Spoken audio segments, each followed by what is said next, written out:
Akhil Priya classes. This is Priyanka Akhilesh Dixit और आज हम करने जा रहे हैं क्लास 8th का chapter number 4 materials, metals and non metals. तो आप अपनी डेली लाइफ में जो है मेटल्स और नॉन मेटल्स को उनको वाइडली यूज कर रहे हैं, आप उन्हें यूज कर रहे हैं अपनी लाइफ में और उन्हें डिस्टिंग्विश कैसे करते हैं। कोई भी चीज है आपको बताना है कि ये टॉफी है या ये चॉकलेट है, या तो आप उसका फर्स्ट लुक देख के बताते हैं कि हाँ वो ऐसे दिख रही है। जो स्मॉलर इन साइज है वो आपकी टॉफी है, जो बिगर इन साइज है वो आपका चॉकलेट है। तो इस तरह जो है हम फिजिकली अपीयरेंस से बता सकते हैं, कुछ चीजें हम केमिकली बताते हैं। तो उसी तरह हम आज पढ़ने जा रहे हैं इस वीडियो में कि क्या क्या प्रॉपर्टीज होती हैं मेटल्स और नॉन मेटल्स की, फिजिकल प्रॉपर्टीज क्या क्या होती हैं और क्या क्या केमिकली प्रॉपर्टीज होती हैं मेटल्स और नॉन मेटल्स की, जिसमें हम पढ़ेंगे कि मेटल्स और नॉन मेटल्स जब रिएक्ट करते हैं ऑक्सीजन के साथ तो क्या बनाते हैं, कैसे उनका रिएक्शन होता है, और अगर वाटर के साथ रिएक्ट करते हैं, बेसिस के साथ रिएक्ट करते हैं, एसिड के साथ रिएक्ट करते हैं तो क्या बनाते हैं, रिएक्शंस कैसी होती हैं। तो आज इस वीडियो में हम वही पढ़ेंगे। तो और उसके बाद हम पढ़ेंगे कि इन दोनों का क्या यूज है, ठीक है। और जो प्रॉपर्टीज हम फिजिकल में पढ़ेंगे मेटल्स और नॉन मेटल्स की, तो जो मेटल्स की प्रॉपर्टीज हम पढ़ेंगे उसमें हमें पता चलेगा कि ये प्रॉपर्टीज जो मटेरियल शो करता है उसे हम मेटल्स बोलते हैं, और नॉन मेटल्स वाली प्रॉपर्टीज जो मटेरियल शो करेंगे उन्हें हम नॉन मेटल्स पढ़ते हैं, कहते हैं। तो चलिए स्टार्ट करते हैं हमारी वीडियो को। तो हम स्टार्ट करने जा रहे हैं फिजिकल प्रॉपर्टीज ऑफ मेटल। तो सबसे पहले प्रॉपर्टी जो है हमारे पास वो है मेलेबिलिटी। तो मेलेबिलिटी क्या होती है, एक ऐसी प्रॉपर्टी होती है मेटल के अंदर जिसमें अगर हम मेटल को बीट करते हैं तो वो थिन शीट्स में कन्वर्ट हो जाता है, ठीक है। इसका एग्जांपल आप बहुत जगह देख सकते हो, आपके किचन में यूज़ होने वाला एल्यूमिनियम फॉयल जो आपका फूड रैप करने में काम आता है, वो भी क्या है, एक एल्यूमिनियम वो है, मेटल है आपका। और आपकी जो आयरन्स हैं उनकी थिन शीट्स बनाई जाती हैं फॉर मेकिंग ऑटोमोबाइल्स एंड बहुत सारे यूजेस हैं। मतलब जब हमारा मेटल है उसको बीट करके थिन शीट्स में कन्वर्ट कर दिया जाता है तो उसे हम मेलेबिलिटी बोलते हैं, ठीक है। फिर बात आती है डक्टिलिटी की।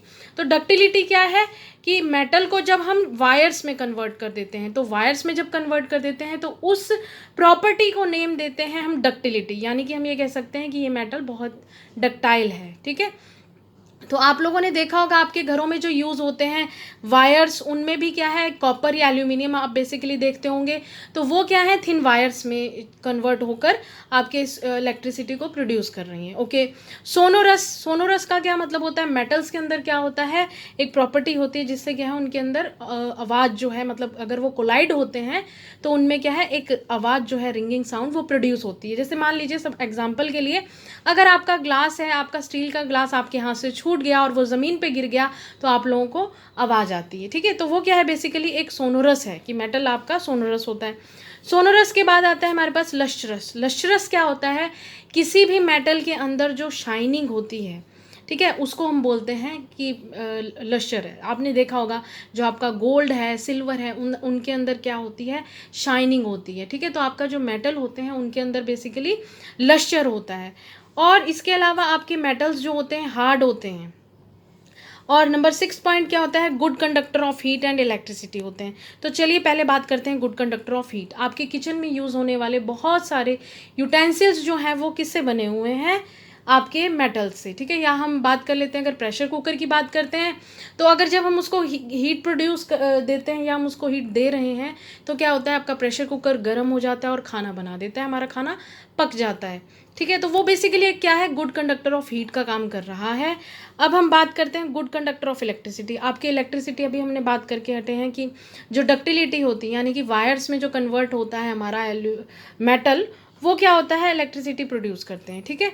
तो ये चीज़ें थी हमारी, ये प्रॉपर्टीज़ थी फिजिकल प्रॉपर्टीज़ ऑफ मेटल। इसका आप क्या कर सकते हैं, स्क्रीनशॉट ले सकते हैं, एज इट इज़ आप अपने नोट्स बना सकते हैं, आपको एग्जाम में लर्न करने में ईजी रहेगा, ओके।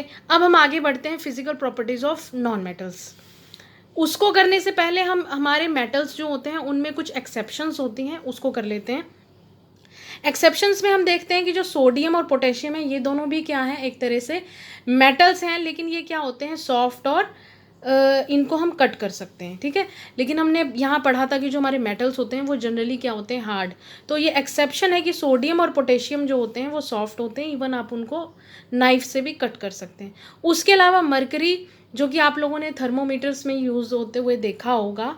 तो वो क्या होता है, वो भी एक मेटल होता है, लेकिन वो रूम टेम्परेचर पर लिक्विड होता है। ठीक है, जनरली हमने देखा है कि मेटल्स जो है हार्ड होते हैं, यानी कि वो सॉलिड स्टेट में होते हैं, लेकिन मरकरी जो है एक एक्सेप्शन है। आप लोगों को इस चीज़ को ध्यान रखना है, आप एज इट इज़ इसका नोट्स बनाइए, एक्सेप्शंस को लिखिए। ठीक है, अब हम पढ़ते हैं physical properties of non metals. आपको पता है एग्जांपल्स क्या होती हैं मेटल्स की, iron, copper, aluminium, calcium, magnesium, etcetera and etcetera. Okay, तो अब हम फाइनली करने जा रहे हैं physical properties of non metals, यानी कि नॉन मेटल्स जो हैं उनका अपीयरेंस कैसा है।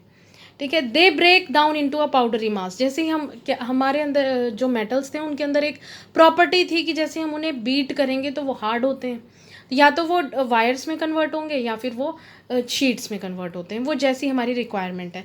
लेकिन हम जैसे ही इसको हैमर से बीट करेंगे नॉन मेटल्स को, वो पाउडरी होते हैं तो वो बहुत जल्दी ब्रेक हो जाएंगे। They are not sonorous, sonorous नहीं होते हैं क्योंकि उनके अंदर हार्डनेस नहीं होती है, जिसकी वजह से कोई भी साउंड प्रोड्यूस नहीं होता है। They are poor conductors of heat and electricity, electricity और जो हमारी हीट है उसके पुअर कंडक्टर्स होते हैं, सॉफ्ट होते हैं, डल इन अपीयरेंस होते हैं। ठीक है, उनमें एक जैसे हमने पढ़ा था कि जो मेटल होते हैं उनके अंदर क्या होता है, लश्चर होता है, लेकिन जो हमारे नॉन मेटल्स होते हैं उनके अंदर क्या होता है, डल इन अपीयरेंस है। तो ये कुछ प्रॉपर्टीज़ थी नॉन मेटल्स की, इनका भी आप स्क्रीनशॉट ले लीजिए और जल्दी से इन्हें अपने नोट्स बना लीजिए। अब एग्जाम्पल्स देख लेते हैं नॉन मेटल्स की। वो क्या है, सल्फर है, कार्बन है, ऑक्सीजन है, फास्फोरस है, कोल है, बहुत सारी चीज़ें हैं। ठीक है, नाइट्रोजन है। तो अब हम पढ़ते हैं आगे। अभी हमने की physical properties of metals and non metals, अब हम पढ़ेंगे केमिकली प्रॉपर्टीज़ क्या हैं मेटल्स और नॉन मेटल्स की, वो कैसे केमिकली रिएक्ट करते हैं एनवायरनमेंट से, ऑक्सीजन से, वाटर से। ठीक है, अब हम इसको पढ़ते हैं। तो हम सबसे पहले करते हैं, ये जो प्रॉपर्टी हम पढ़ने जा रहे हैं ये है मेटल की। ओके, मेटल कैसे रिएक्ट करता है ऑक्सीजन के साथ। जब ऑक्सीजन के साथ मेटल रिएक्ट करता है, देखिए मेटल रिएक्ट कर गया ऑक्सीजन के साथ, तो हमेशा वो क्या बनाएगा, मेटल ऑक्साइड। एग्जाम्पल के लिए देख लेते हैं, मैग्नीशियम आपको पता है कि क्या होता है, एक मेटल होता है। जब वो ऑक्सीजन के साथ रिएक्ट होगा तो वो क्या बनाएगा, मैग्नीशियम ऑक्साइड, जो कि हमने बोला था कि मेटल ऑक्साइड बनाता है। इसी तरह आपका जो आयरन है ऑक्सीजन के साथ में इन प्रेजेंस ऑफ वाटर जो है रिएक्ट करता है तो क्या बनाता है, मेटल ऑक्साइड, यानी कि आयरन ऑक्साइड। आप लोगों को ये जो रिएक्शंस हैं इसको ध्यान रखना है, या फिर आप इस जनरल फार्मूला ये जो है इसको आप लर्न कर सकते हैं, इसको अपने ध्यान में रख सकते हैं, और कोई भी मेटल है आप उसका मेटल ऑक्साइड बना सकते हैं। ठीक है, तो केमिस्ट्री में बेसिकली आपको क्या है, बहुत सारी चीज़ें जो हैं उन्हें लर्न करना पड़ेगा, रिमेंबर रखना पड़ेगा। ठीक है, तो आप ये जनरल फार्मूला जो है मेटल प्लस ऑक्सीजन, जिससे क्या है मेटल ऑक्साइड बनता है, इसको आप याद रख सकते हैं, और कोई भी मेटल है तो आप उसको पुट कर सकते हैं। जैसे कि यहाँ पे हमने एग्जांपल में मैग्नीशियम और आयरन को लिया था। अब हम बात करते हैं नेचर ऑफ रस्ट की। ठीक है, रस्ट क्या होता है, रस्टिंग क्या होता है, आप लोगों ने सभी ने देखा होगा, जंग लग जाना जिसे हम कहते हैं। क्या होता है कि हमारा जो आयरन है उसके ऊपर क्या है, एक ब्राउनिश कोटिंग जो है वो आ जाती है जब एनवायरनमेंट में वो एक्सपोज किया जाता है, उस पर वाटर आ जाए या उस पर पड़ जाए या ऑक्सीजन उससे रिएक्ट कर जाए। ठीक है, एनवायरनमेंट में प्रेजेंट गैसेस उससे रिएक्ट कर जाए तो उसके ऊपर क्या होता है, ब्राउनिश लेयर जो है वो फॉर्म हो जाती है। तो अब हम पढ़ेंगे कि अगर रस्ट जो है वाटर से रिएक्ट करता है तो उसका क्या नेचर होता है, एसिडिक होता है या बेसिक होता है। तो इस चीज़ को करने से पहले हम याद कर लेते हैं, आप लोगों को पहले भी पढ़ा है आपने प्रीवियस क्लासेस में, कि रेड लिटमस पेपर अगर ब्लू टर्न हो जाता है इसका मतलब है बेसिक। याद रखना है बी, अगर बी आ जाता है यानी कि ब्लू आ जाता है, इट मीन्स बेसिक सॉल्यूशन है वो। और अगर ब्लू लिटमस पेपर अगर आपका रेड हो जाता है तो यानी कि याद रखिए एसिडिक। याद करने के लिए आप क्या कर सकते हैं, रेड टू ब्लू यानी बेसिक, तो दूसरे वाले को आप ऐसे ही कर सकते हैं कि अगर वो बेसिक था तो ये एसिडिक होगा। ओके, तो ये तो बात हमारी हो चुकी। तो हमारा जो रस्ट अगर वाटर के साथ में रिएक्ट करता है तो जो मिक्सचर फॉर्म होता है वो बेसिकली क्या होता है, बेसिक इन नेचर होता है। ठीक है, इस चीज़ को आपको याद रखना है कि रस्ट प्लस वाटर, यानी कि जब हमारा रस्ट है वो वाटर के साथ रिएक्ट करेगा तो मिक्सचर जो फॉर्म होगा वो बेसिक होगा। ये चीज़ें आपको ध्यान रखनी है, याद रखनी है। इसको एज इट इज़ आप अपने नोट्स में बनाते रहिए, आपको चैप्टर जो है बहुत ईजी लगेगा, पॉइंट वाइज इसको समझते रहिए। फिर आप लोगों ने प्रीवियस क्लास में क्लास 7th में मैग्नीशियम रिबन का जो है बर्निंग, उसका एक्टिविटी भी आप लोगों ने की हुई है। जब हम मैग्नीशियम रिबन को बर्न करते हैं, ठीक है, जब मैग्नीशियम रिबन को बर्न करते हैं, ऐश बनती है, उस मैग्नीशियम रिबन को बर्न करते हुए अगर हम वाटर में डाल देते हैं, डिप कर देते हैं, तो वो क्या होता है, एसिडिक होता है या बेसिक होता है, ठीक है। लेकिन जब हम उसको टेस्ट करते हैं तो यानी कि बेसिक होता है। तो क्या होता है कि वो रेड लिटमस पेपर को ब्लू टर्न करता है ना। मैंने बताया आपको कि रेड से ब्लू, यानी कि ब्लू आ गया तो आपको ध्यान रखना है कि वो बेसिक इन नेचर हो गया आपका सॉल्यूशन। तो याद रखना है कि अगर मैग्नीशियम रिबन को हम वाटर के साथ में रिएक्ट करते हैं, जब हम उसे बर्न करते हैं, तो वो टेस्ट होकर आता है बेसिक। ओके, तो आई थिंक ये आप लोगों को क्लियर हो गया होगा। प्लीज़ स्क्रीनशॉट लेते जाइए और अपने नोट्स प्रिपेयर करते जाइए। पॉइंट वाइज मैंने सब कुछ लिखा है ताकि आपको याद रखने में भी आसानी हो। चलिए अब आगे बढ़ते हैं। ये चीज़ याद रखिए, ये देखिए मैंने यहाँ एक स्टार पॉइंट बनाया है। मेटलिक ऑक्साइड्स जो होते हैं वो बेसिक इन नेचर होते हैं, यानी कि हम अभी तक क्या पढ़ रहे थे, ये जो मेटल ऑक्साइड बनते हैं, मेटल ऑक्साइड कब बनते हैं, जब मेटल ऑक्सीजन के साथ रिएक्ट करता है। तो जब मेटल ऑक्सीजन के साथ रिएक्ट करता है, मेटल ऑक्साइड बनाता है, तो वो क्या होगा, बेसिक इन नेचर आएगा, ठीक है। इस चीज़ को आपको ध्यान रखना है, आप भी इसका स्टार पॉइंट बना लीजिए कि मेटेलिक ऑक्साइड जो होते हैं वो बेसिक इन नेचर होते हैं। ये बेसिकली जो आपका मैग्नीशियम रिबन है वो क्या है, एक वो है आपका मेटल है, वो ऑक्सीजन की प्रेजेंस में क्या करेगा, बर्न होगा, यानी कि मेटल ऑक्साइड बन जाएगा और वाटर के साथ रिएक्ट होकर वो कौन सा नेचर शो करेगा, बेसिक। तो यानी कि मेटेलिक ऑक्साइड जो हैं बेसिक इन नेचर होते हैं। अब हम एक टॉपिक और पढ़ने जा रहे हैं, कोरोजन ऑफ कॉपर। ये आपकी एनसीईआरटी में भी दिया हुआ है, ठीक है। कोरोजन ऑफ कॉपर क्या होता है, इसको पढ़ने से पहले मैं आपको जनरली आपकी डेली लाइफ में भी आप लोगों ने तांबे के बर्तन देखे होंगे आपके पूजा घरों में यूज़ होते हुए, ठीक है, आरती वगैरह में। तो उसमें क्या होता है कि जब हम उसे वॉश नहीं करते हैं तो उनके ऊपर एक ग्रीन लेयर दिखती है, ठीक है।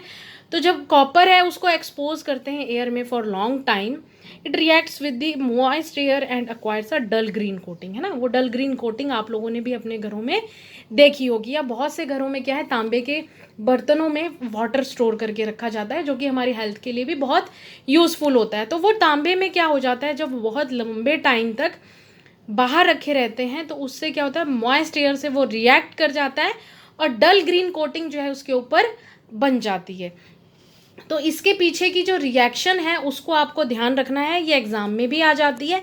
वो रिएक्शन क्या है, वो रिएक्शन है ये, यानी कि कॉपर जब वाटर की प्रेजेंस में, ये मतलब हमारी एयर में प्रेजेंट है, ठीक है, ड्रॉपलेट्स ऑफ वाटर प्रेजेंट है मॉइस्ट एयर में, ठीक है, CO2 प्रेजेंट है, ऑक्सीजन प्रेजेंट है। तो एयर की प्रेजेंट में जब हमारा कॉपर रिएक्ट करता है तो क्या बनाता है, कॉपर हाइड्रोक्साइड बनाता है और कॉपर कार्बोनेट बनाता है। तो ये जो रिएक्शन है इसको आपको ध्यान रखना है, ये आपके एग्जाम में भी पूछी जा सकती है। तो ये एक स्टार बना लीजिए, इसको आपको याद रखना है, ठीक है, आपके एग्जाम में। या फिर ये ऐसे भी आ सकती है कि फिलअप्स में कि कंप्लीट करिए रिएक्शन को, या फिर right the reaction of corrosion of copper. तो ये आपको ध्यान रखना है कि जब कॉपर मॉइस्ट एयर की प्रेजेंस में रिएक्ट करता है तो कॉपर हाइड्रोक्साइड और कॉपर कार्बोनेट बनाता है। ओके, अब हम पढ़ेंगे कि नॉन मेटल्स जो हैं वो रिएक्ट करते हैं ऑक्सीजन। अभी तक हमने पढ़ा था कि जो हमारे मेटल्स हैं जब वो ऑक्सीजन के साथ रिएक्ट करते हैं तो मेटल ऑक्साइड बनाते हैं। उन मेटल ऑक्साइड की जो नेचर है वो बेसिक इन नेचर होता है। ओके, अब हम पढ़ेंगे कि नॉन मेटल्स जब ऑक्सीजन के साथ रिएक्ट करते हैं तो वो क्या बनाते हैं और उनका क्या नेचर होता है। तो मैंने बहुत ही शॉर्ट में ऐसे लिखा है, क्योंकि अगर कुछ इक्वेशंस आप याद कर लेते हैं, रिएक्शंस उन्हें याद कर लेते हैं, तो आपको जनरली जो है rest of the non metals के लिए भी वही चीज़ एप्लीकेबल होगी, ठीक है। तो आप लोगों ने क्या करना है, देखिए रिएक्शन विद ऑक्सीजन को चेक करना है। अगर सल्फर क्या है, एक तरह से नॉन मेटल है, ऑक्सीजन के साथ रिएक्ट होगा तो क्या बनाता है, सल्फर डाइऑक्साइड, यानी कि एक गैस फॉर्म करता है। जब उस गैस को, यानी कि जो ऑक्साइड बना है, हम उसको वाटर के साथ में रिएक्ट करते हैं तो क्या बनता है, सल्फ्यूरस एसिड, यानी कि H2SO3। ये आपको याद रखना है फॉर्मूला सल्फ्यूरस एसिड का, यानी कि उसे H2SO3 से डिनोट करते हैं। तो यहाँ आपने देखा कि जब हमने सल्फर को ऑक्सीजन से रिएक्ट कराया तो सल्फर डाइऑक्साइड बन गई। जब उस सल्फर डाइऑक्साइड को हमने वाटर से रिएक्ट कराया तो क्या बन गया, सल्फ्यूरस एसिड, यानी H2SO3। तो इससे हमें क्या पता चलता है कि जब नॉन मेटल ऑक्साइड जो बनते हैं, यानी कि एक तरह से क्या है, नॉन मेटल ऑक्साइड बन गया। ये नॉन मेटल ऑक्साइड्स जब वाटर से रिएक्ट करते हैं तो क्या होता है, इनका नेचर होता है एसिडिक, क्योंकि एसिड फॉर्म कर रहा है। ठीक है, तो इसका मतलब है कि वो ब्लू लिटमस पेपर को रेड में चेंज कर रहा है, इट मीन्स वो एसिडिक इन नेचर है। ध्यान रखिएगा, मेटल्स जब रिएक्ट करते हैं ऑक्सीजन के साथ में तो मेटल ऑक्साइड बनाते हैं और बेसिक इन नेचर होते हैं। वहीं नॉन मेटल्स जब ऑक्सीजन के साथ रिएक्ट करके वाटर के साथ रिएक्ट करते हैं तो वो बनाते हैं एसिडिक इन नेचर होते हैं। और बनाते क्या है वो भी बनाते हैं नॉन मेटल ऑक्साइड। अब हम पढ़ेंगे रिएक्शन विद वाटर। ठीक है, मैंने यहाँ पर नोट लिखा हुआ है क्योंकि ये क्वेश्चन जो है 1 या 2 मार्क्स का आपके एग्जाम्स में आ जाता है। ठीक है, क्वेश्चन क्या आता है, why sodium metal is stored in kerosene. Kerosene में क्यों स्टोर किया जाता है? मैंने आंसर जो है आपकी एनसीईआरटी में जो लिखा हुआ है वहीं से मैंने भी लिखा है। Sodium metal is very reactive. आपको पता है जो सोडियम होता है वो बहुत ही रिएक्टिव होता है। ठीक है, जो कि वाइग्रसली ऑक्सीजन और वाटर के साथ में रिएक्ट कर जाता है। अगर हम उसे तो रिएक्ट कर जाता है, अगर लॉट ऑफ हीट जो है वो जनरेट होती है इस रिएक्शन में। अगर वो रिएक्ट कर गया ऑक्सीजन और वाटर के साथ में तो बहुत ज़्यादा जो है हीट जो है वो प्रोड्यूस होती है और ये वाइग्रसली जो एक डेंजरस रिएक्शन जो है ये बन सकती है। तो इसलिए उसे क्या किया जाता है, कैरोसिन के अंदर स्टोर करके रखा जाता है। ठीक है, तो ये क्वेश्चन है आ जाता है, आपको इसको एज इट इज़ जो है लिखना है नोट में और इसे याद करना है। उसके बाद कुछ पॉइंट्स हैं उन्हें ध्यान में रखना है तो हमें समझ आ जाएगा कि रिएक्शन विद वाटर जो है हमारे नॉन मेटल्स और मेटल्स का क्या होता है। ठीक है, जनरली हमने देख लिया कि कुछ मेटल्स जो होते हैं, यानी कि जैसे सोडियम की बात की, वो वाइग्रसली रिएक्ट होता है क्योंकि वो बहुत ही हाईली रिएक्टिव होता है। इस वजह से क्या है वो रिएक्ट कर जाता है वाटर के साथ में। और लेकिन कुछ मेटल्स जो होते हैं वो नहीं रिएक्ट करते हैं। आयरन जो है रिएक्ट करता है वाटर के साथ में स्लोली। देखिए आयरन भी क्या है, एक मेटल है, लेकिन वो वाटर के साथ में क्या है, स्लोली रिएक्ट करेगा।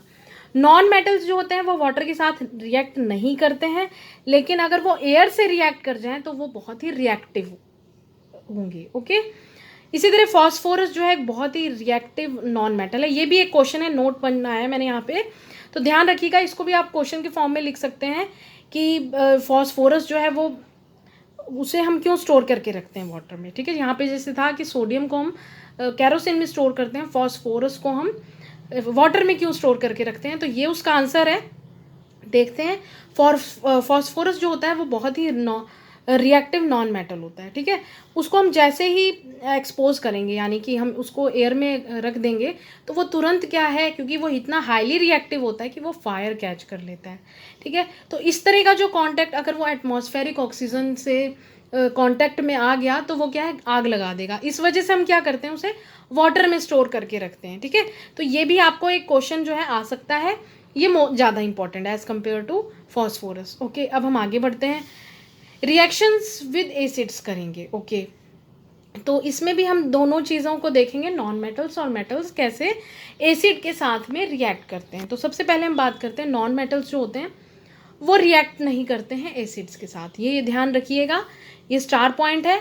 नॉन मेटल जो है वो जनरली नहीं रिएक्ट करते हैं आपके एसिड के साथ, लेकिन जब मेटल रिएक्ट करते हैं एसिड के साथ में तो हाइड्रोजन गैस जो है वो इवॉल्व होती है, निकलती है, फॉर्म होती, प्रोड्यूस होती है, जिसके निकलने की वजह से क्या होता है, पॉपिंग साउंड होती है। ठीक है, टक टक की आवाज़ आएगी। तो इस तरह जो है मेटल, आपको ध्यान रखना है कि जब मेटल रिएक्ट करते हैं एसिड के साथ में तो पॉपिंग साउंड आती है क्योंकि हाइड्रोजन गैस रिलीज होती है। अब हम बात करते हैं जो कॉपर होता है हमारा, कॉपर क्या है, हमारा मेटल है। तो कॉपर जो है वो रिएक्ट करेगा और किससे नहीं करेगा वो देखते हैं। जैसे कॉपर है वो does not react with dilute hydrochloric acid. ये ध्यान रखना है आपको कि जो कॉपर होता है वो डाइल्यूट हाइड्रोक्लोरिक लेंगे, यानी कि बहुत कम मात्रा में अगर हम कंसंट्रेशन में अगर हम लेते हैं हाइड्रोक्लोरिक एसिड, डाइल्यूट में अगर हाइड्रोक्लोरिक एसिड लेते हैं तो वो रिएक्ट नहीं करता है। लेकिन अगर हम सल्फ्यूरिक एसिड यानी कि H2SO4 को लेते हैं तो वो उससे कॉपर जो है रिएक्ट कर जाता है। ओके, तो ये चीज़ आपको ध्यान रखनी है, आप इसको एज इट इज़ जो है लिख सकते हैं। अब यहाँ पर एक नोट मैंने बनाया है, ये भी एक क्वेश्चन या फिलअप्स वगैरह में किसी में भी आ जाता है। ठीक है, ये क्या है, what does pop sound indicates. जैसे पॉप साउंड आपकी जब मेटल्स जो है एसिड के साथ रिएक्ट करेंगे तो पॉपिंग साउंड आती है। तो वो पॉपिंग साउंड किसकी वजह से आती है, because of the presence of H2 gas. ठीक है, ये ध्यान रखना है आप लोगों को।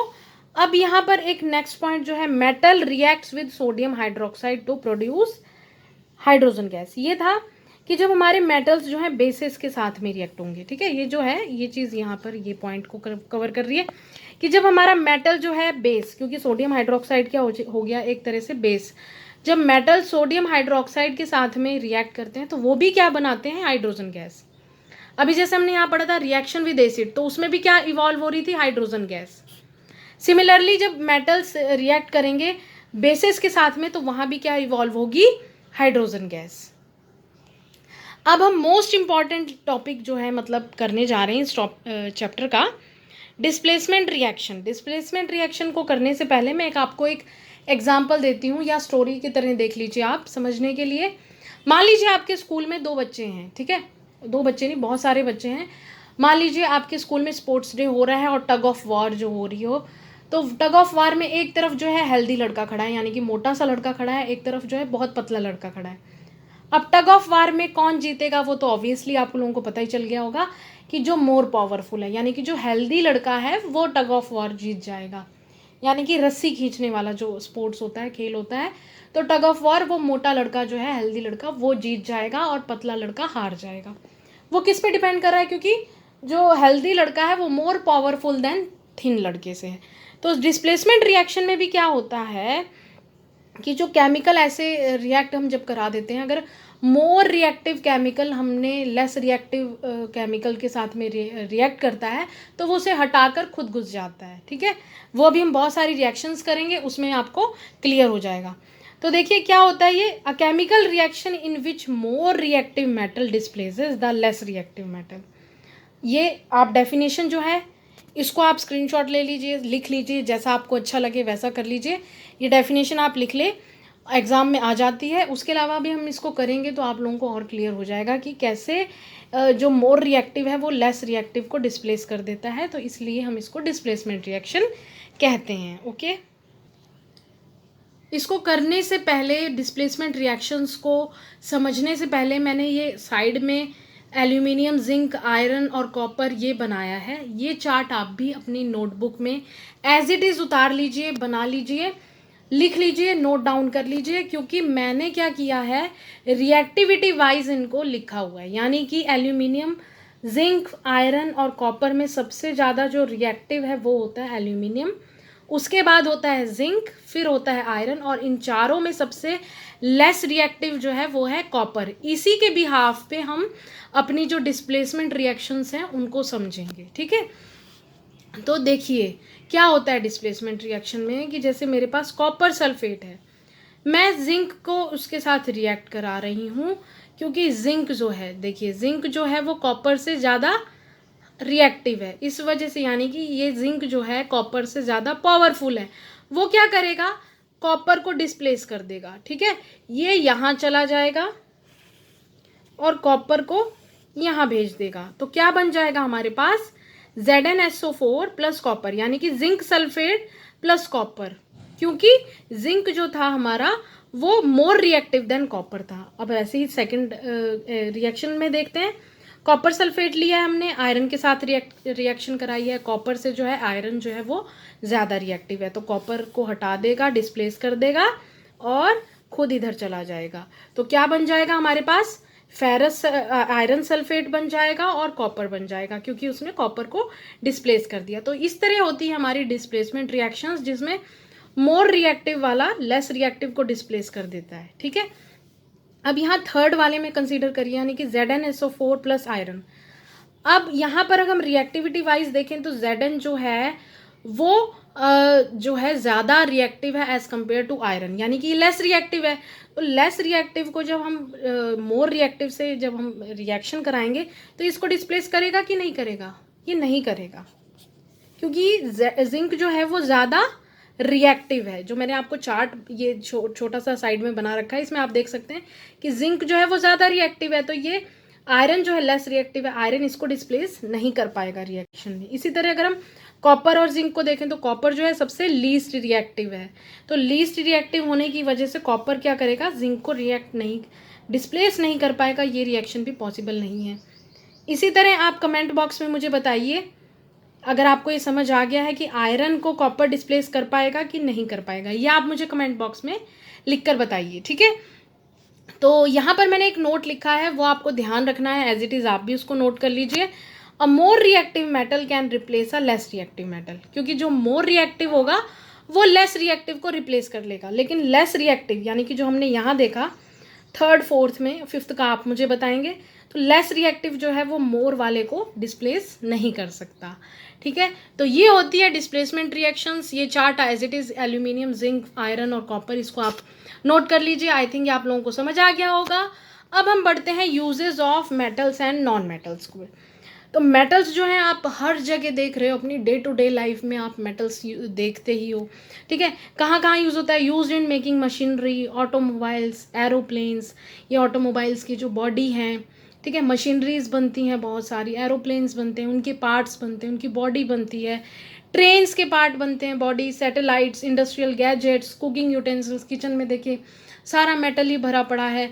ज्वेलरीज में जो है यहाँ पर मैं गोल्ड, सिल्वर, प्लैटिनम को कंसीडर कर रही हूँ, यहाँ मैं डायमंड को नहीं ले रही हूँ, क्योंकि डायमंड जो होता है एक नॉन मेटल है। ठीक है, आपको याद रखना है, डायमंड जो हम ले रहे हैं, डायमंड क्या होता है? नॉन मेटल होता है, और उसको भी हम यूज़ करते हैं ज्वेलरी के लिए। ठीक है, तो यहाँ पर ये मेटल्स का हो गया। मेटल्स इसके अलावा बहुत सारी जो आप बाईसाइकिल यूज़ करते हैं, और भी बहुत सारी चीज़ें हैं डे टू डे लाइफ में जो आप देख रहे हैं मेटल्स से बनी हुई होती हैं। ठीक है, अब हम बात करते हैं नॉन मेटल्स की। तो नॉन मेटल्स क्या होता है? ऑक्सीजन जो हमें ब्रीदिंग के लिए चाहिए, वो क्या है? बेसिकली नॉन मेटल है। आपको अगर मान लीजिए 1 मार्क क्वेश्चन आ जाता है कि कौन सा नॉन मेटल है जो नेसेसरी है फॉर इनहेलेशन या ब्रीदिंग, तो आप लोग बोलोगे O2, है ना। उसी तरह used in fertilisers to enhance the growth of plants. अब फर्टिलाइजर्स में कौन से नॉन मेटल्स हैं? वो यूज़ होते हैं, नाइट्रोजन यूज़ होता है, फॉस्फोरस यूज़ होता है। ठीक है, तो ये दोनों क्या है? एक तरह से नॉन मेटल है। ये मैं आपको बता रही हूँ, अगर 1 मार्क क्वेश्चन आ जाता है तो आपको आंसर दे सकते हैं इसका, कि कौन से नॉन मेटल ऐसे हैं जो ये काम कर रहे हैं, इस यूज़ में आ रहे हैं। अब जैसे कि use in water purification process, कौन सा नॉन मेटल यूज़ होता है वाटर प्यूरिफिकेशन में? क्लोरीन। ठीक है, आपका जो क्लोरीन है उससे हम वाटर प्यूरिफाई करते हैं। ब्लीचिंग पाउडर्स भी यूज़ होते हैं। ठीक है, used on wounds as an antiseptic. Antiseptic के लिए वुंड्स पे पर्पल कलर का जो सोल्यूशन होता है, यानी कि आयोडीन सोल्यूशन जो होता है I2, वो जो है यूज़ किया जाता है। वो क्या है? एक नॉन मेटल है। Okay, used in making crackers. Crackers use करने में क्या होता है? सल्फर का यूज़ होता है। ये तो वैसे एक यूज़ कह भी सकते हैं, नहीं भी हार्मफुल है ये। ठीक है, तो इस तरह जो है हमारे नॉन मेटल्स और मेटल्स का वाइडली यूज़ हमारी डे टू डे लाइफ में है। आई होप कि ये चैप्टर आपको क्लियर हो गया होगा। अगर कोई क्यूरी है, आपको नहीं समझ आ रहा हो, तो प्लीज़ वीडियो को रिवर्स ऑर्डर में देख के समझिए, और फिर भी अगर कुछ क्यूरीज हैं तो आप कमेंट बॉक्स में ड्रॉप कर दीजिए। आई होप वीडियो आपको अच्छी लगी होगी। वीडियो अगर आपको अच्छी लगी तो प्लीज़ वीडियो को लाइक करिए, चैनल को सब्सक्राइब करिए, फ्रेंड्स के साथ शेयर करिए। Thank you for watching this video.